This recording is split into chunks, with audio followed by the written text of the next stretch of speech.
Magandang hapon mga Pilipino, and we are the Group 3, and we are here to present to you the propaganda movement. So we are to tackle kung paano nga ba nakatulong ang propaganda movement at paano ito nakaapekto sa buhay nila noon at sa buhay din natin ngayon. And now, let's move on to explaining what is the propaganda movement or what led to it. So this will be explained by Jared Awingan. Ayun, so talakayin natin, no? Paano nga ba nagsimula yung propaganda movement? So, alam naman natin na for 300 years, yung Pilipinas ay naging colony ng Spain, no? Pinamahalaan tayo ng Spain na with the priority na yung interest lang ng mga Spaniards ang inasikaso, pati na rin yung sa Catholic Church. Yung mga Spanish friars in particular, malaki yung hawak nilang kapangyarihan, no? Not only yung religious life ng mga Pilipino but also yung education hawak nila, yung land ownership, at saka yung local governance, no? Ito yung nag-create ng unequal society sa ating mga Pilipino, o ang tawag nga noon Indio, di ba? Tinrato sila bilang mga second class citizens. They were denied yung mga karapatang pantao, basic na karapatang pantao. They were subjected to exploitation. Yung social hierarchy na yon ang nagtulak sa mga Pilipino upang mag-alsa. Pero bago sila gumamit ng dahas, dumaan muna tayo sa peaceful na movement. At ito yung tinawag nating propaganda movement. So, several key events na nangyari noong 19th century na nag-intensify para sa paghahangad ng mga Pilipino ng pagbabago ay yung pagbubukas ng Suez Canal noong 1869. Ito yung nag-reduce ng travel time mula Pilipinas hanggang Europa at pabalik. At ito yung naging daan para mapadali yung pagbabiyahe ng mga Pilipino papuntang abroad at makakuha ng panibagong mga ideya. Ito yung nag-expose sa kanila sa Enlightenment ideals, liberalism, at yung success nung French at American revolutions noon. Ito yung nag-inspire sa new generation ng mga Pinoy na edukado, na ang tinawag natin noon ay mga ilustrado. Bukod pa ron, yung liberal regime ng Spain noong 1868 hanggang 1874 ay nag-raise ng hopes sa mga Pilipino para sa parehong reforma sa Pilipinas. Ngunit, yung mga hopes na yon, they were dashed nung yung gobyerno ng Pilipinas ay napalitan ng mas conservative na regime na nag-instate ng oppressive policies. Isa pa ay yung Cavite Mutiny noong 1872. At saka yung pagbitay sa tatlong paring Pilipino, si Mariano Gomez, si Jose Burgos, at Jacinto Zamora, na alam natin ngayon bilang yung Gomburza. Yung mutiny at saka yung failed na uprising ng mga Pilipinong sundalo at mga manggagawa, ginamit yun ng mga Espanyol bilang excuse para i-crack down yung dissent. At yung execution naman ng Gomburza, na they were falsely accused ng pagkakaroon ng involvement sa mutiny, ito yung nagpamulat sa mga Pinoy. At ito ay labis na nakaapekto sa mga ilustrados. At yung event na yon, it symbolized yung injustices nung mga Espanyol sa mga Pilipino. At yun yung nag-galvanize sa ilustrados upang mag-take ng action. At among those sa mga na-inspire ay si Jose Rizal, who would later dedicate yung nobela niyang El Filibusterismo sa alaala ng Gomburza. Itong mga events na yon, combined with yung growing awareness ng systematic inequality at abuse, ay nagtulak para sa formation ng propaganda movement. As yung mga Filipino intellectuals, they sought to advocate sa mga reforma sa peaceful na paraan. Ang lupit mo talaga, Jared. So, yun ang nag-led na kung paano nagkaroon ng pagsimula ng propaganda movement. Ngayon naman, ano nga ba ang pinaka kahulugan o what was the propaganda movement? Next natin. Now, let's talk about what is propaganda movement. The propaganda movement was a peaceful reform movement that emerged in the late 19th century during the Spanish colonial period in the Philippines. It was led by a group of Filipino intellectuals who wanted to address the injustices and inequalities experienced by Filipinos under Spanish rule. Unlike revolutionary movement that sought immediate independence, the propaganda movement focused on advocating for reforms within the existing colonial system. Its members believed that through intellectual and literary efforts, they could create meaningful change and improve the lives of Filipinos. To spread their message, they relied heavily on writing, speeches, and publications. These materials exposed the abuses of Spanish colonial rule and called for reforms that would benefit Filipinos. In short, the propaganda movement played a crucial role in raising awareness and inspiring future movement that would later fight for the country's independence.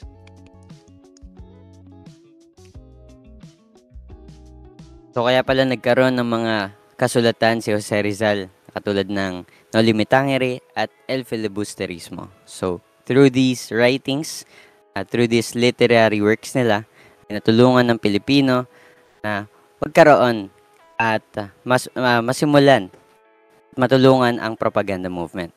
So ngayon naman, kilalanin naman natin kung sino-sino nga ba ang kasama sa ating propaganda movement. So ayun nga, mayroon tayong tatlong tao. So ang una is si J. Riz, also known as Jose Rizal. Alam naman natin siya ang national hero at ang isa sa pinakamatalinong leader ng propaganda movement. So dahil sa writings niya, katulad ng sabi nila Jared and Ian, dahil sa No Limitangere and El Fili niya, na-expose yung mga buhayan ng Espanyol at ng mga abusado. And isa din siya sa advocate ng na gusto niya equal lang yung Pilipino at Spanish, 'di ba? Syempre Pilipino tayo. Wala dapat nakakaangat sa atin. So yung idea ni Rizal sa freedom at equality, yun, syempre na-influence yung mga ibang Pilipino para ma-inspired sila sa Philippine Revolution. So ang pangalawa is si Graciano L. Hindi siya loser, so siya si Graciano Lopez Haina. Isa din siya sa leader ng propaganda movement. Then isa siya sa nag-founded ng La Solidaridad, ang isang primary newspaper ng propaganda movement. So yun, as a writer, isa din siya sa nagbigay ng justice sa Pilipino under the Spanish rule. Siyempre, pinush niya yung freedom of speech na education and civil rights for the Filipinos. So ang huli is si Marcelo H. Del Pilar. Isa siyang writer, lawyer, and key leader din ng propaganda movement. So dahil kay Del Pilar yun, malaki din yung contribution niya, lalo sa pagsulat especially social, political, and religious. So nag-advocate din siya ng separation of church and state and promotion of Filipino rights. Then yun, dahil din sa mga work niya, nagrally mga Pilipino for demand nga ng equality. Syempre ma-injure tayo during that colonial period. So dahil sa tatlong to, dahil sa katalinuhan nila, yun, dahil sa writing, speeches, and activism to challenge niya yung Spanish colonial to rule and fight for Filipino rights. Ayun lang po. Ang lupit mo po, Ron. Yun, maraming salamat sa pagpapakilala sa atin kung sino nga ba ang tatlong key figures natin. So kung gusto nyong makahanap ng mga picture or makita kung sino nga ba ang mga nagagwapuhang mga Pilipino noon, ayan, narito sila. Para sa ating susunod na parte ng ating presentation, andito ang ating La Solidaridad. Ito ay i-explain ni Rodwayne Barik Garzabe. Okay. So, La Solidaridad.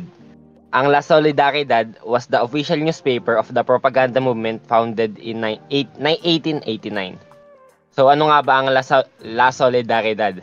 Ito ay isang pahayagan na nailathala mula 1889 hanggang 1895 sa Madrid, Espanya, na naging pangunahing plataforma ng mga Pilipinong reformista na nagsulong ng mga reforma at pagbabago sa ilalim ng pamamahalang Kastila.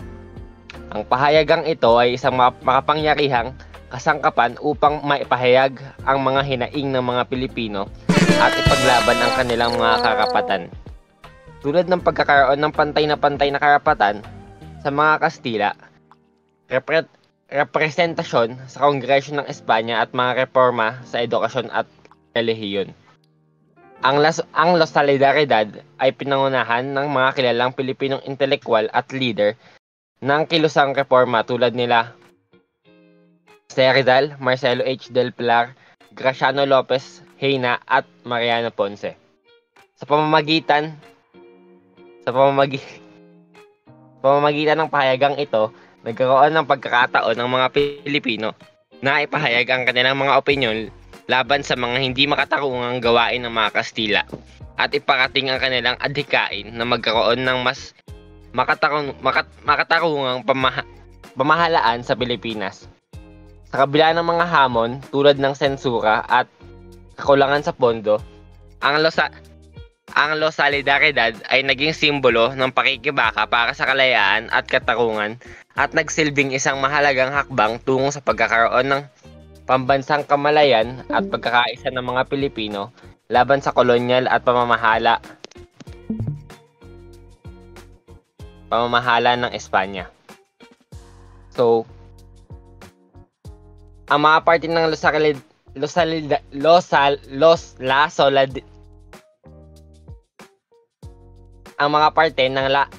Solidaridad ay sila Jose Rizal, Marcelo H. del Pilar, Graciano Lopez Heina, Mariano Ponce, Antonio Luna. So, ito, una, si Jose Rizal. Ang mga nasulat niya ay ang Noli Me Tangere at El Filibusterismo. At nagbigay ng malaking impluwensya sa mga tema at layunin ng La Solidaridad nito. Marcelo H. del Pilar, isa sa mga pangunahing manunulat at editor ng La Solidaridad. Ang mga artikulo ng Del Pilar ay matindi ang pagtuligsa sa mga pang-aabuso ng Kastila at nagtaguyod ng mga reforma para sa Pilipino. Si Graciano Lopez Heina naman ay isang editor, ang unang editor ng La Solidaridad. Bilang isang mahusay na manunulat at orador, ginamit ni Heina ang pahayagan upang ipahayag ang mga hinaing ng mga Pilipino. So si Mariano Ponce naman ay isang doktor at isa sa mga miyembro ng kilusang propaganda. So nagbigay siya ng mga kontribusyon sa mga artikulo ng pahayagan at naging aktibo sa pagpapalaganap ng mga ideya ng reforma. Si Antonio Luna naman ay kilala sa mga kanyang papel bilang general at digmaang Pilipinong-Amerikano. Naging bahagi rin siya ng kilusang reforma at nag-ambag sa mga layunin ng La Solidaridad. So, ang La Solidaridad ay hindi lamang isang pahayagan, kundi isang makapangyarihang plataforma na nagbigay daan sa pagpapahayag ng mga saloobin ng mga Pilipino na naghahangad ng pagbabago. Ang mga pagsusulat ng mga manunulat nito ay nagbigay lakas at inspirasyon sa mga Pilipino upang magsanib puwersa at ipaglaban ang kalayaan at katarungan laban sa pamamahala ng mga Kastila.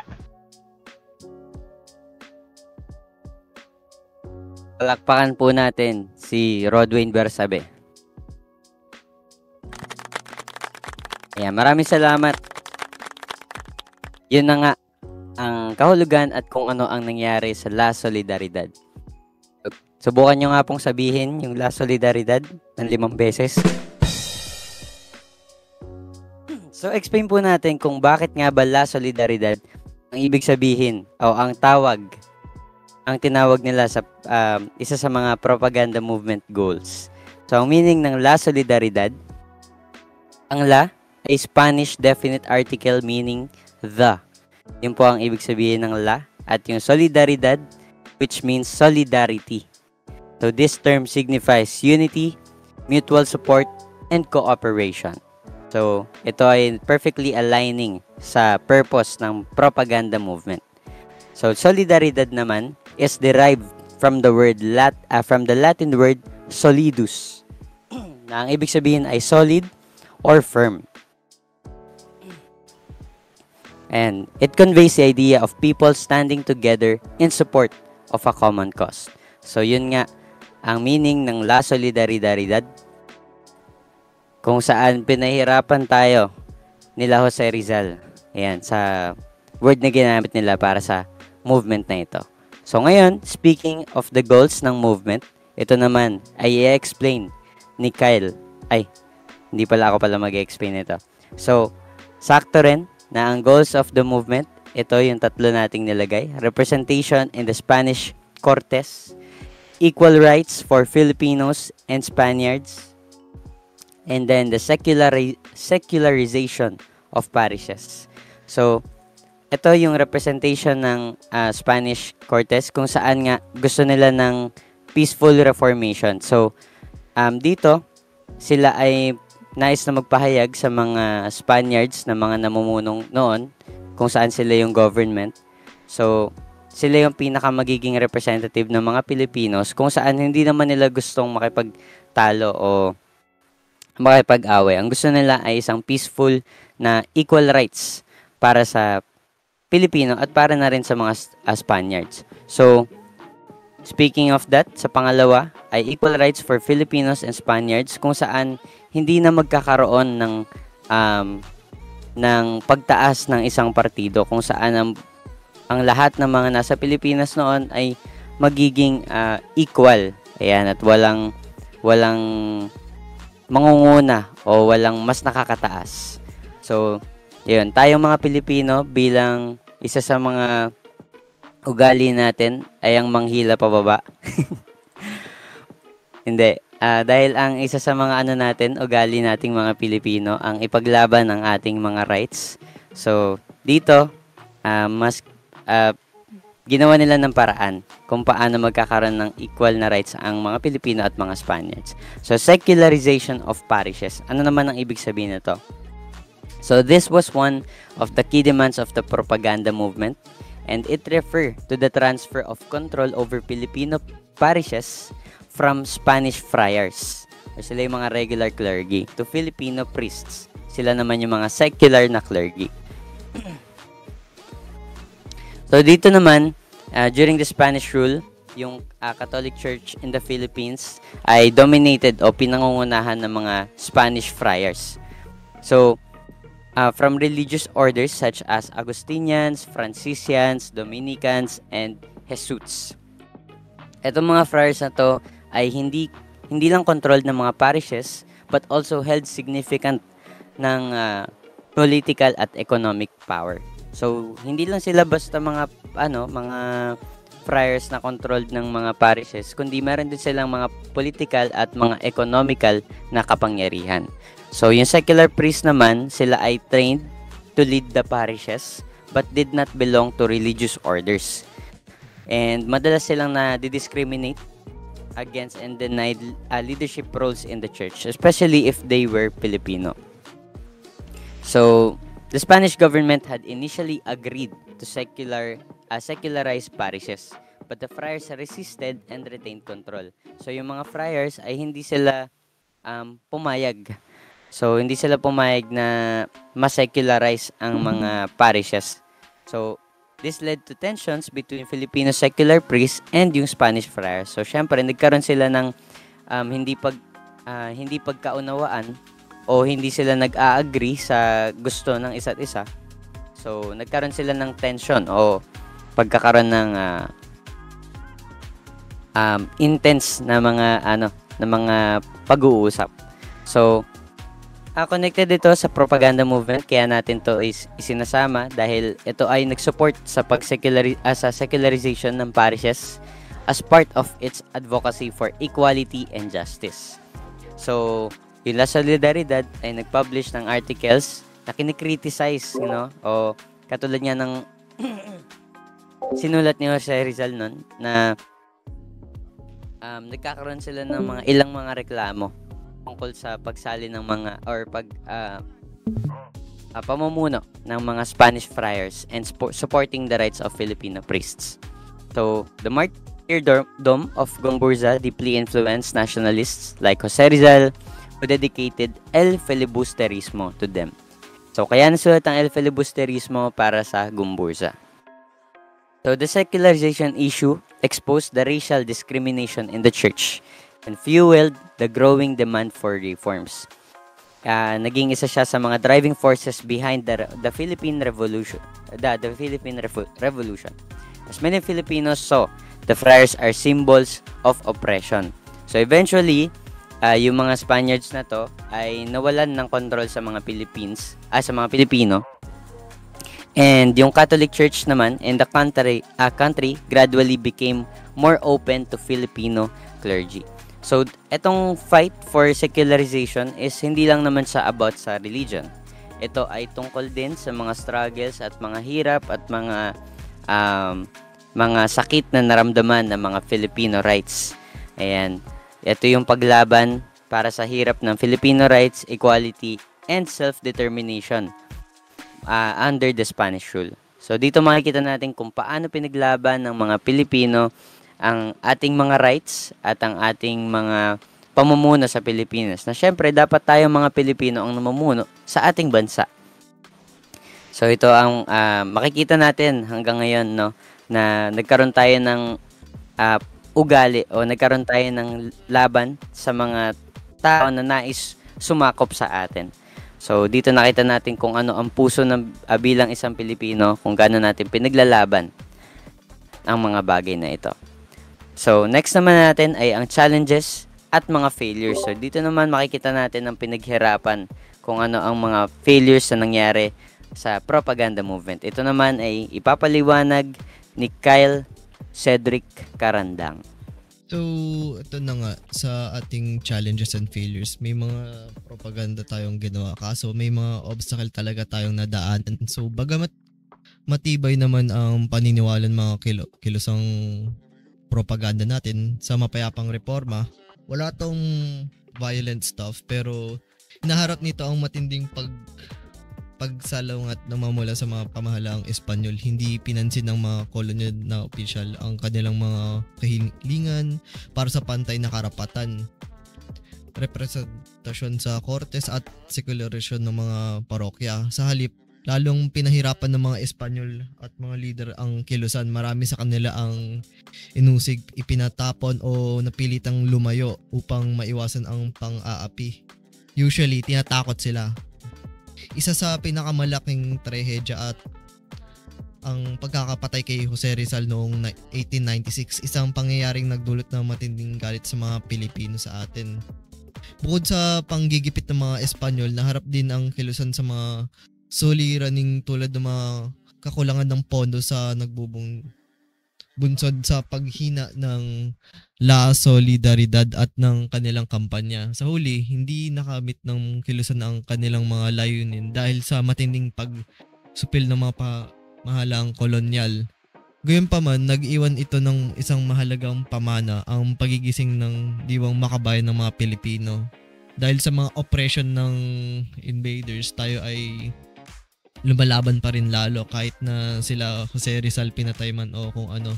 Ang kanilang mga ideya at adhikain ay nagbigay daan sa mga radical na hakbang ng tungo sa kalayaan at kalaunan ng mga humantong sa Rebolusyong Pilipino, at ito ay nag-improve ng mga ating will na mag-fight back palalo dahil sa mga nangyaring events at gusto makalaya ng mga Pilipino sa mga kolonyal.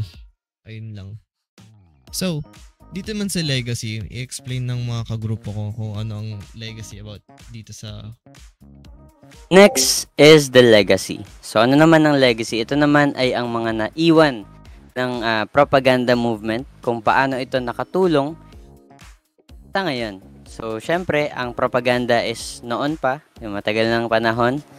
So, magkakaroon pa ba ng epekto ang propaganda movement na ito hanggang ngayon?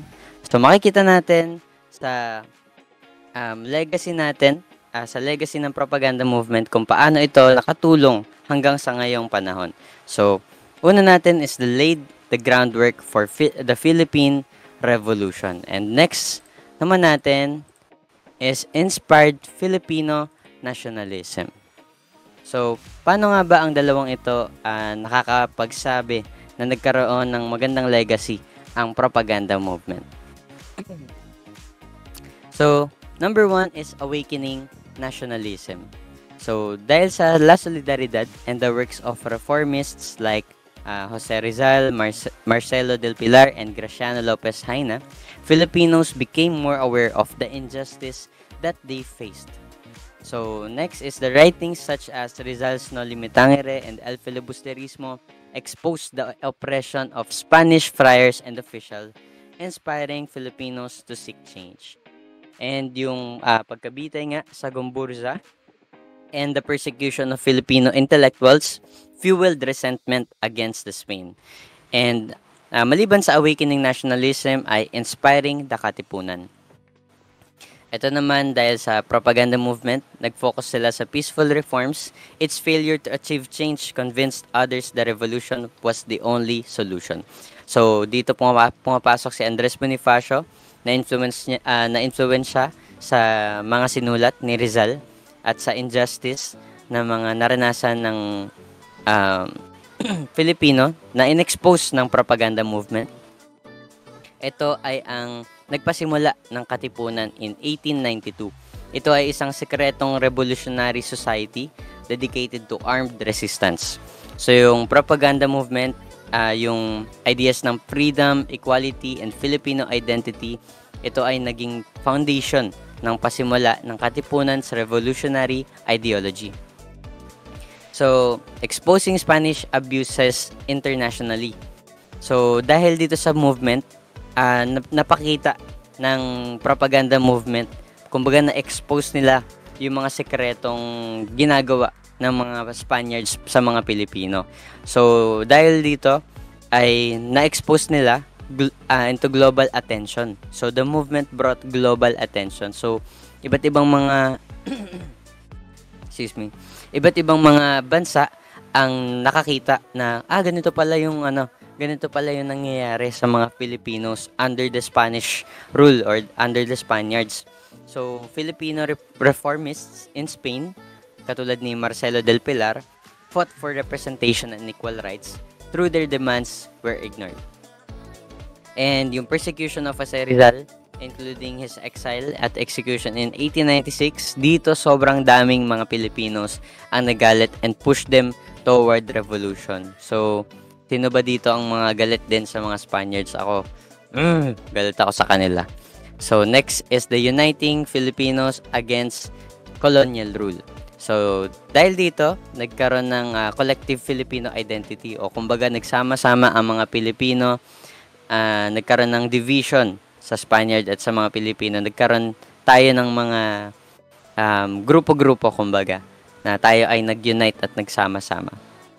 So, by promoting Filipino nationalism over loyalty to Spain, the movement planted the idea na ang Filipinos should be ruled by Filipinos at hindi foreign colonizers. So, yun na nga, nag-inspire ng Filipino nationalism. So, ang legacy nito na makikita natin hanggang sa ngayon ay kung paano ang Pilipino naging matatag at naging masipag, matyaga at makabansa. And kung gaano tayo nagiging united at sama-samang pinaglalaban ang ating rights bilang Filipino. Na syempre dapat ang Pilipinas ay ruled ng Pilipinas din. Hindi pwedeng foreign colonizers ang namumuno sa ating sariling bansa. Isipin mo sarili mong bahay pero ibang tao ang namumuno, 'di ba? Syempre, magagalit talaga tayo. So dahil dito sa ginawa nila, biglang na-realize, sabay-sabay nating sama-sama nating na-realize na grabe pala ang ginagawa sa atin ng mga Spaniards, kung gaano tayo pinapahirapan at kung gaano tayo minamaliit, 'di ba? So, in conclusion, para matapos ang ating presentation at ating i-conclude ang ating mga napag-aralan ngayon. So, dahil sa propaganda movement, through the propaganda movement did not directly lead the revolution. Its ideas, writings, and advocacies inspired Filipinos to take up arms. So, ito yung naglay ng foundation para sa mga Philippine Revolution ng 1896 na pinaprove natin na Ang ating paglaban ng independence ay nagsisimula sa knowledge, unity, and a strong national identity. So, however, while it did not achieve its goals within its time, 'di ba, kahit hindi man sobrang nagawan ng paraan na kumbaga natapos ang paghihirap natin nung panahon na 'yon, nung propaganda movement, pero yung movement nito, yung impact nito was far-reaching. Kumbaga, nagkaroon ng domino effect o kumbaga late bloomer yung epekto ng propaganda movement since it laid the intellectual foundation of the Filipino Revolution at na-inspire tayong ipaglaban ng ating mga rights na kung saan hanggang ngayon ay nakikita natin kung paano pinaglalaban ng mga Pilipino ang ating sariling bansa. So, the writings and efforts of figures like Jose Rizal, Marcelo del Pilar, Graciano Lopez Haina continue to serve as a reminder of the power of ideas and the importance of standing up against oppression. Without the propaganda movement, the path to Filipino independence might have taken a very different course. Kung hindi dahil sa propaganda movement, baka ang independence natin ay sa iba o kumbaga malayo nating narating o iba ang nangyari sa mga Pilipino kung wala itong propaganda movement. And that concludes our report for today. So yun po ang propaganda movement. Maraming pong salamat sa pakikinig and we will see you again sa susunod na kabanata.